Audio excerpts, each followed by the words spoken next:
Put some marbles in there with the hops, nylon stockings, into the keg. This is sanitized. I like to give this a purge too as well. So after you add the hops, just give it a big purge, get all the oxygen out of this. Okay, I'm happy with that. Now there's no oxygen in this at all. Drop the line in. And this goes into the outline here. This needs to be at about 3 psi or so. And this pin needs to be unscrewed. There we go. Nothing touches oxygen.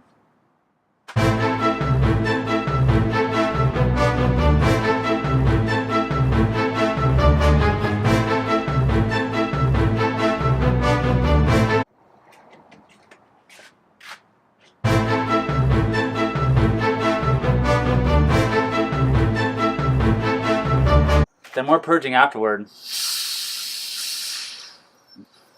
Get rid of that oxygen. Just get rid of it. All right, I'm happy with that. Bleed the rest of it out. Good. So hops are in here. Beer's transferred. It never touched oxygen, which is amazing.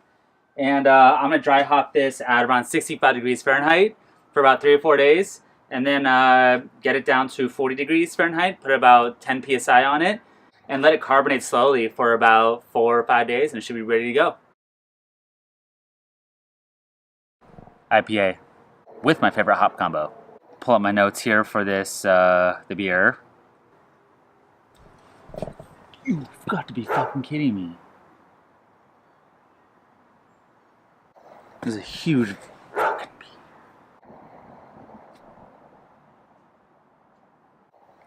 Okay, so quickly the recipe for this is 2-row flaked oats, acid malt, and honey malt. I always do a dash of honey malt for my IPAs because the head brewer for Beechwood does it.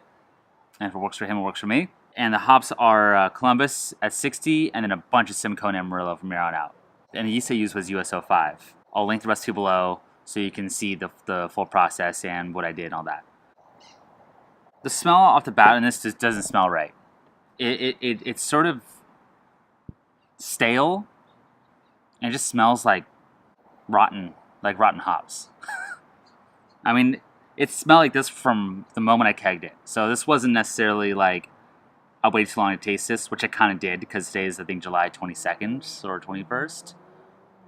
So I think I did wait a little too long to taste this. I kegged it June 28th. So it's almost a month since being in the keg. It just, I don't know. It just isn't fresh. I think I'm having a yeast issue. Meaning, I think I'm under pitching or over pitching.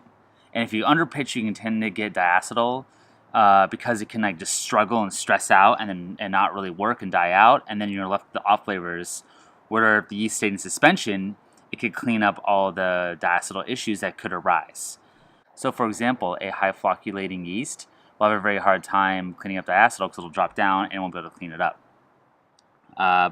So like medium flocculating is good because it can stay in suspension and clean up any of those off flavors. I've been a little willy-nilly with my yeast pitching. I'm really going to dial it in from here on out because I get a little too lazy with it and it's not good.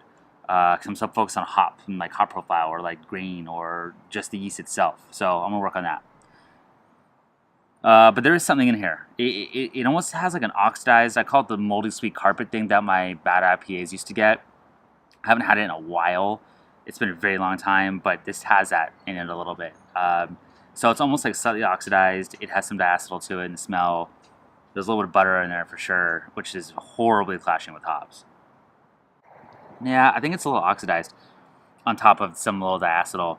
I just don't understand why, because I did a full close transfer, as you saw, and I drank it pretty fresh early on too.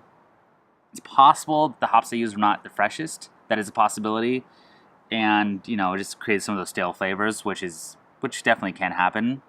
I think that and a yeast issue. I think it just didn't turn out the best. I will not bring this to people. I did bring it to the 4th of July party I went to, and I did not serve it because at the last minute I was like, you know what, it just isn't that good. It hasn't really cleared up, and it's been a month, which is weird because usually by now it really clears up. So I don't know. I don't know quite why that happened. It could just be a chill haze going on right now. I did get relatively bad efficiency when I mashed. I got like 60%. There could be a lot of proteins in this, rather than sugars. So I usually know how to make a good IPA. This one is not the one. I will definitely have one on tap pretty regularly throughout the summer, especially when football season starts. Fantasy football is starting, and every Sunday, Thursday night, and Monday is dedicated to that. So I gotta always have beer for that, right? So that's it for this. Subscribe, like, all that stuff, and have a good time brewing and drinking beer.